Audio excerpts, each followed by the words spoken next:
e abra a tua Bíblia. É preciso que nós desenvolvamos de uma comunhão com essa palavra. Essa é a palavra mais importante de todos os tempos e principalmente nesse que nós estamos vivendo. 2 Reis, capítulo 4.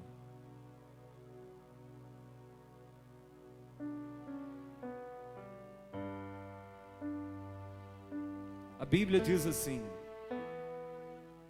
certa mulher, das mulheres dos discípulos dos profetas, clamou a Eliseu dizendo: meu marido, teu servo, morreu, e tu sabes que ele temia ao Senhor. É chegado o credor para levar os meus 2 filhos, para lhe serem escravos. Eliseu lhe perguntou: que te hei de fazer? Dize-me que é o que tens em casa. Repita comigo: em casa. Ela respondeu: tua serva não tem nada em casa, senão uma botija de azeite. Então disse ele: vai, pede emprestadas vasilhas a todos os teus vizinhos, vasilhas vazias, não poucas. Então entra e fecha a porta sobre ti e sobre teus filhos, e deita o teu azeite em todas aquelas vasilhas. Põe a parte a que estiver cheia.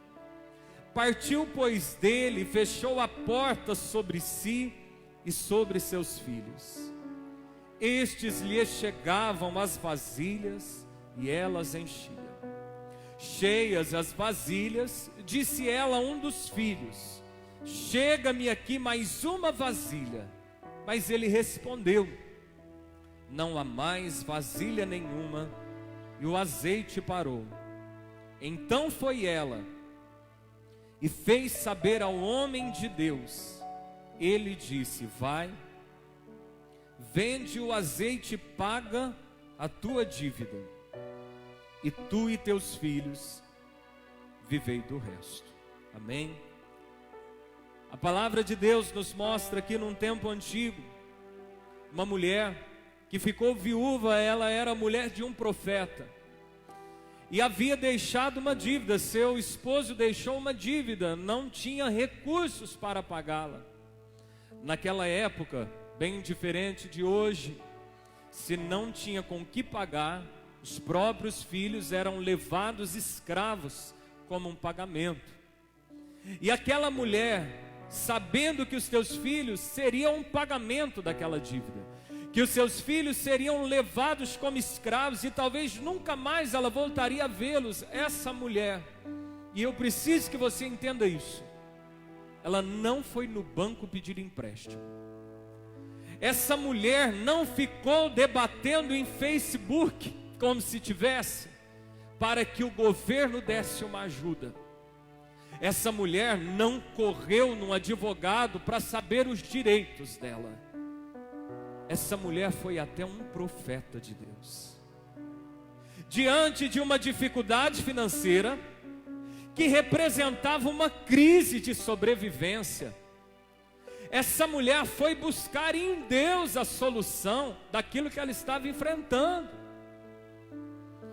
Parece repetir um pouco essa situação de sobrevivência. Parece repetir um pouco essa situação em que as pessoas já vão se preocupando com situações financeiras. E talvez esperam algo do governo. E talvez já estão buscando os seus direitos, não que não deva, se você os tem.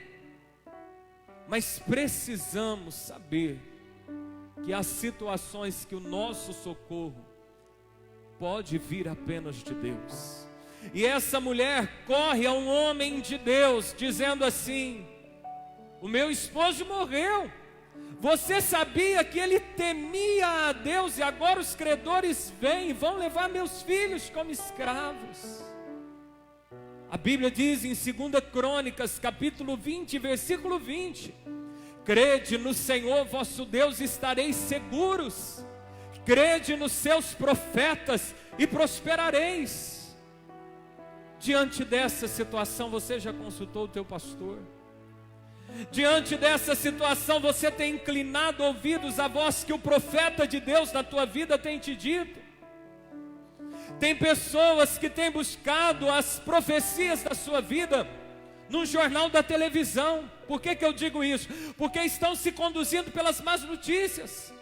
Tem pessoas que parece que o profeta da tua vida é o presidente ou o governador, e até debate para ver qual que tem mais poder. Busque a direção de Deus através de profeta, irmão, porque nessa hora os governantes não sabem muito bem para onde te levar. Há situações que não tem ninguém que possa nos auxiliar a não ser Deus, e Deus usa gente na terra para falar conosco. Nós montamos toda uma estrutura para que você possa ouvir a palavra de Deus, para que você possa ouvir a profecia de Deus nesse tempo. Temos transmissões online no domingo, na terça, na quinta, às 19h30. Você precisa estar antenado ao que o profeta de Deus está dizendo. Temos enviado áudios pelas redes sociais para edificar o teu dia. Nós não podemos buscar em outros lugares, nós não podemos ficar conduzidos por notícias, por televisão. Se há tempos difíceis, é só homens de Deus que conseguem nos conduzir. No tempo mais difícil do Egito, Faraó, com todo o teu poder, não conseguiu conduzir, mas precisou de um homem chamado José, com 30 anos, cheio do Espírito Santo, para direcionar uma nação.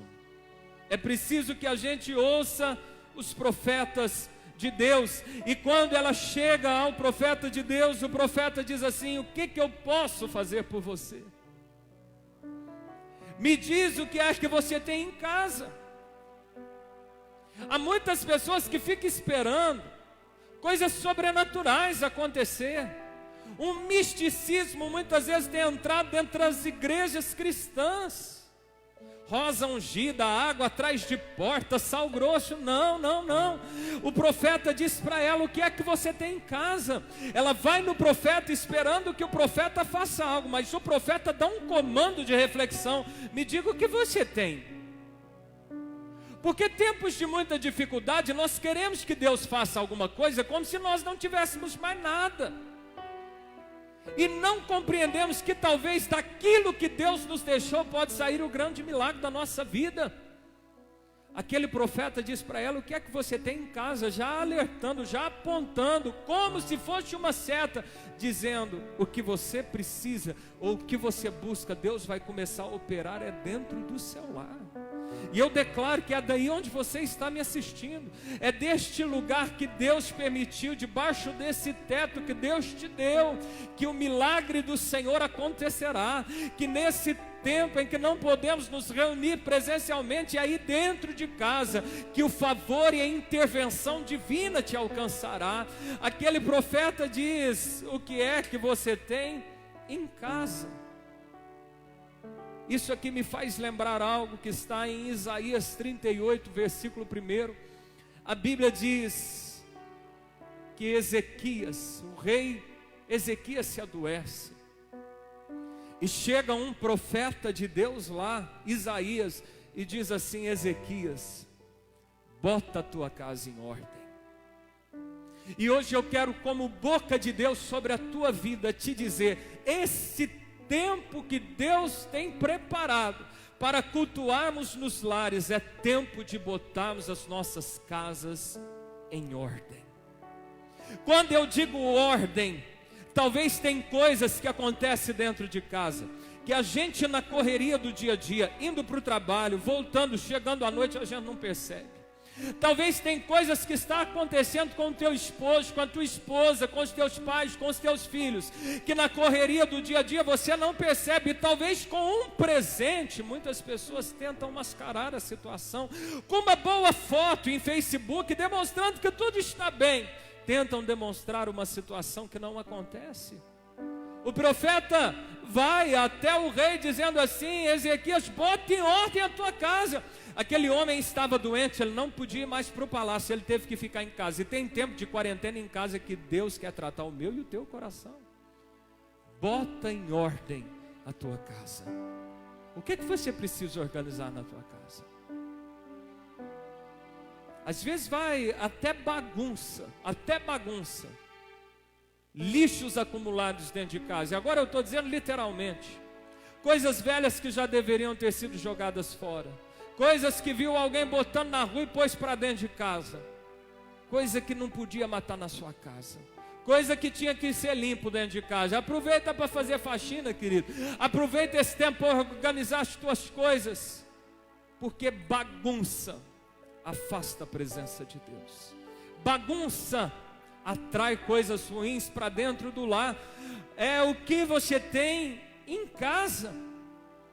Mulher, volta para casa. E talvez voltando para casa, você vai começar a prestar atenção naquilo que Deus te deu. Voltando para casa, você vai começar a dar mais valor às coisas pequenas do dia a dia, milagres tão simples que às vezes a gente nem lembra de agradecer. O que é que você tem em casa? Volta para casa. Olha ao redor da tua casa. E talvez você até que mora de aluguel. Agradeça a Deus que você tem um lugar para morar. Louve a Deus pela mesa em que você pode se sentar. Ou se você não tem mesa para comer, louva a Deus pelo canto que você tem lá para fazer as suas refeições. Agradeça a Deus porque tem gente nessa época que faria de tudo para ter a vida que você tem. O que é que você tem em casa? Eu quero te dizer outra coisa. As pessoas estão ficando um pouco preocupadas com as suas finanças. Mas não posso agora abrir o meu comércio, não posso mais fazer aquilo, e talvez Deus te deu um dom, Deus te deu uma habilidade, que dentro de casa você pode fazer o teu ganha-pão. Quem sabe você, mulher, quem sabe você, homem, tem uma habilidade para cozinhar, tem uma habilidade para fazer um trabalho dentro de casa. Talvez você consiga fazer algo dentro de casa que pode se tornar o teu ganha-pão. Me diz o que é que você tem dentro de casa. O profeta pergunta àquela viúva: o que é que você tem no teu intelecto? Que dom, que talento que Deus te deu? Tem coisas que você pode continuar fazendo dentro de casa e se tornar nessa habilidade o teu ganha-pão. E o profeta dá um segundo comando a ela no verso 3, dizendo: vai, pede emprestadas vasilhas a todos os teus vizinhos.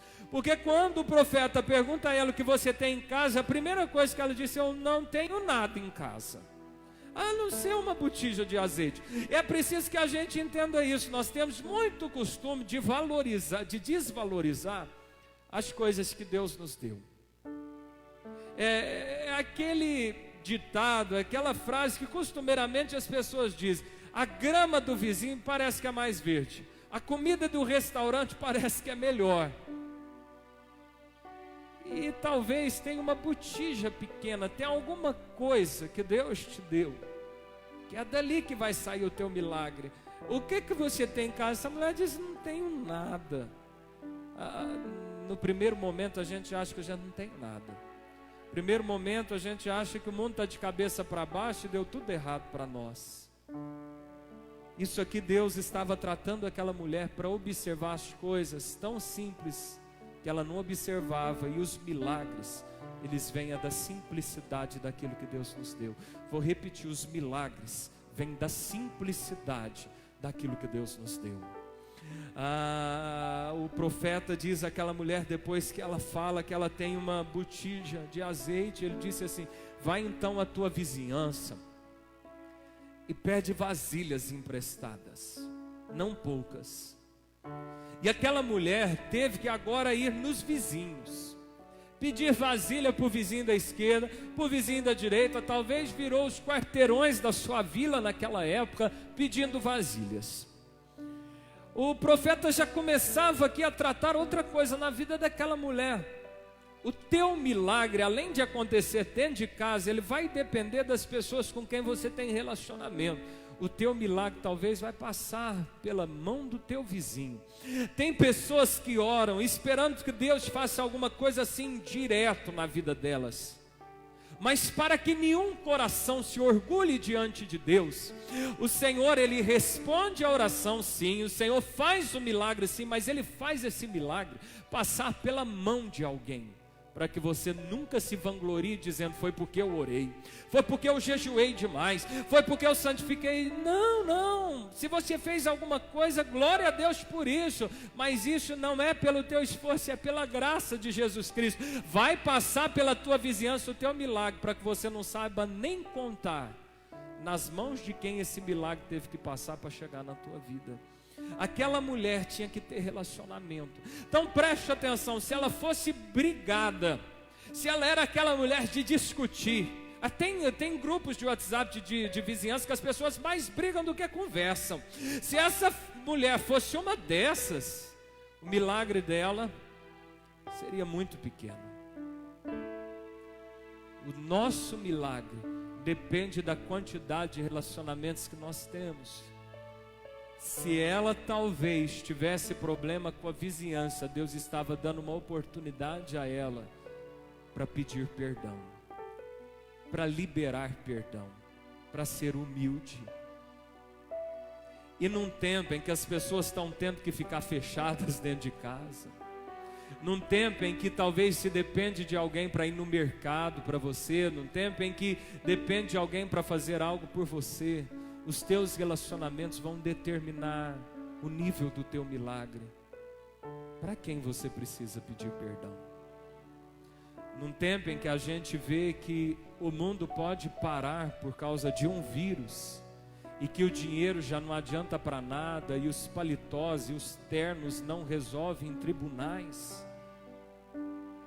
que a simplicidade volta à essência de ser amigo das pessoas, sobre quem você precisa liberar perdão? Num tempo em que a gente vê que o orgulho e as coisas não viram nada, diante de quem você precisa ser mais humilde? Essa mulher teve que pedir vasilhas emprestadas. Havia um costume, e quando eu era bem novo, a minha avó, ela está nos assistindo, um beijo aí para minha avó. Ela fazia pão de queijo e eu ia lá comer, e ela montava um monte de vasilhas para levar pão de queijo para os vizinhos e para os parentes. Nós precisamos cultivar com boas sementes as pessoas. O que é que você pode fazer por um vizinho teu? Talvez você está fechado, mas você pode ligar para alguém. Você pode mandar uma mensagem para alguém. Talvez você pode fazer um pão de queijo para alguém. Talvez você pode dar um livro para alguém. Talvez nesse tempo você pode ligar para uma pessoa que está na faixa de risco, um velhinho, e dizer, você quer que eu vou ao supermercado fazer a compra para você? Quem você pode servir nesse tempo? Para quem você pode dar uma carona nesse tempo? Talvez uma simples oração mudaria a vida de um vizinho seu, e lá na frente você ainda vai precisar dele. Aquela mulher, ela busca as vasilhas vazias junto com a sua família. E aí no versículo 4, o profeta dá outro comando a ela, dizendo, então entra e fecha a porta sobre ti e sobre teus filhos. Quando eu leio isso aqui, parece que eu ouço a voz de Cristo, dizendo em Mateus capítulo 6, versículo 6, entra no quarto, e tu, porém, quando fores orar, entra no quarto e fecha a porta. Agora o profeta está dizendo a essa mulher, depois que você pegar as vasilhas, depois que você tiver o que fazer lá na rua, venha para casa, fecha a porta com a tua família. Isso aqui nos ensina a oração. Templos estão fechados neste tempo. E naturalmente não é por causa de uma perseguição, é porque é uma questão humanitária, precisamos ser responsáveis com isso. Mas a igreja, ela continua viva em cada casa, em cada canto. E aqueles que só dependiam de oração quando vinham um domingo numa igreja? Tem coisas que Deus quer nos ensinar a fazer dentro de casa.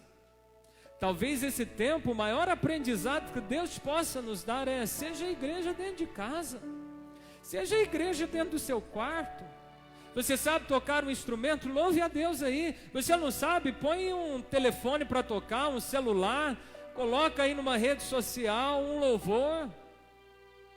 Ah, gostava de ouvir a pregação? Então fique firme aí nas transmissões. Faça um altar para Deus dentro da tua casa. É momento talvez de tirar novela, é momento de tirar programas que não edifiquem nada e colocar um louvor, colocar uma palavra, fazer da tua casa a igreja nesse tempo. Entra no teu quarto e fecha a porta. E orarás a teu pai que está em secreto, e teu pai que está em secreto te recompensará. Tem tempos que Deus quer mais de mim e de você no secreto.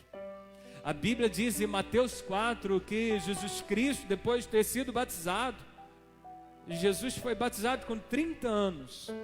Ele foi levado ao Espírito Santo, pelo Espírito Santo ao deserto. E lá ele jejuou 40 dias e 40 noites. Deserto, ele representa a solidão. Mas para Cristo era uma solidão verdadeira. Não tinha ninguém com ele a não ser o Espírito de Deus. O que ele foi fazer? Orar. Ele foi jejuar. Ele foi se consagrar mais a Deus. Não é férias. Esse tempo não é tempo de férias.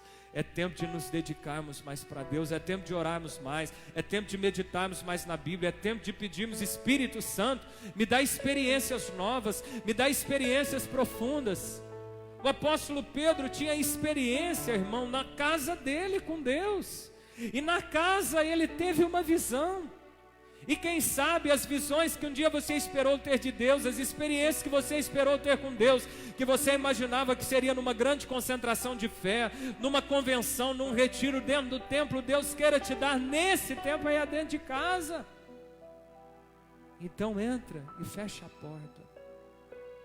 Fecha a porta, fica mais a sós, porque o milagre acontece no anonimato. Milagre não acontece no blá blá blá, demonstrando alguma coisa aí fora. Milagre de Deus acontece de uma maneira silenciosa. É no de repente que Deus muda a nossa história. É na meia-noite da vida que Deus inverte o ciclo da nossa história. É no silêncio, enquanto ninguém está percebendo, que a mão de Deus dentro do nosso lar está fazendo azeite multiplicar. Deus disse através do profeta: entra e fecha a porta sobre ti. Talvez dentro de casa, com a porta fechada, muitos vão lembrar a importância que é estar dentro de uma igreja. Talvez Deus precisa dar um pause nas atividades do dia a dia, para a gente entender o que Davi disse em Salmo 122, versículo 1: alegrei-me quando me disseram: vamos à casa do Senhor. O milagre acontece dentro de casa, e dentro de casa Deus nos ensina grandes lições.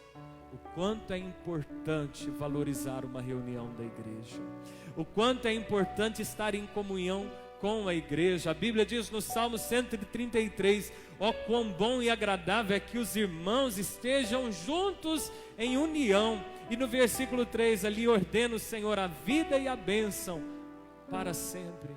Talvez dentro de casa Deus está te ensinando: nunca mais falte de um culto, nunca mais despreze uma reunião de oração, nunca mais despreze uma vigília, que talvez num horário Deus marca para você participar, porque pode ser ali naquela comunhão uma última oportunidade.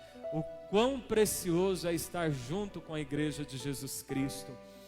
Então o profeta diz para ela: vai, pega as vasilhas, entra dentro de casa, fecha a porta, e vocês vão pegar a vasilha cheia. E a vasilha cheia vocês vão derramar na botija vazia. Ela vai encher. Você pega aquela cheia e enche outra, e vai enchendo. Como que fez isso? Milagres de Deus não se explicam. Aquilo que Deus fará nesse tempo na tua casa não terá como você explicar, pois milagres não se explicam. E assim ela fez, irmão, e assim ela foi derramando a botija cheia na vazia, e foi enchendo, e quando olhava aquela que tinha, ela continua cheia, e vai enchendo. Na hora que acabam as vasilhas, acaba-se o milagre da multiplicação. Em outras palavras, não era vasilha, era a quantidade de pessoas que ela tinha relacionamento que determinou a quantidade do milagre dela. Volto a ressaltar: perdoa quem você precisa perdoar, libera perdão sobre quem você precisa liberar perdão, porque pode passar nas mãos dessa pessoa o milagre que você tanto espera. E para encerrar, ela volta ao profeta. Olha a importância de buscar a direção de um homem de Deus. No versículo 7, a Bíblia diz: então foi ela e fez saber ao homem de Deus. Ele disse: vai, vende o azeite e paga a tua dívida, e tu e teus filhos vivei do resto. O milagre acabou. O milagre foi por um tempo. Quando terminou o milagre, o profeta disse a ela: vende esse azeite, porque o azeite era uma especiaria muito cara, como foi o sal em outras épocas. E disse: vai, vende, paga a tua dívida. Vai dar um bom testemunho aí, porque você leva o nome do Senhor. Paga a tua dívida primeiro, e depois viva do resto. Algo aqui me chama a atenção e eu vou encerrar. Tem milagre, preste atenção, tem milagre de Deus que é para um tempo específico. Tem milagre de Deus que é para um tempo específico. E qual que é esse tempo específico, pastor? É o tempo da tua maior dificuldade. Os milagres de Deus com o povo de Israel não foram quando eles estavam na terra prometida. Os milagres de Deus com aquele povo foi no tempo da maior dificuldade, no deserto. E eu quero ser boca de Deus sobre a tua vida, profeta do Senhor nessa noite. Que esse tempo em que se escuta a voz da dificuldade, nesse tempo em que se preocupa com as finanças, nesse tempo em que as pessoas andam atemorizadas com más notícias, eu profetizo pelo nome de Jesus, que vai ser o tempo em que Deus mais operará milagres na tua vida. Eu declaro que vai ser o tempo em que Deus responderá orações antigas. Eu profetizo que vai ser o tempo em que profecias, revelações, sonhos antigos, Deus cumprirá na tua vida. O milagre é para o tempo da dificuldade. Se dizem que esse é um tempo de dificuldade, celebra a igreja do Senhor, porque será esse o tempo dos maiores milagres vivenciados na terra. No nome de Jesus, você vai colher tanto, mas tanto milagre, que os vizinhos que te emprestaram vasilhas, você voltará essas vasilhas, não vazias, mas cheias das bênçãos que Deus te deu agora, no nome de Jesus.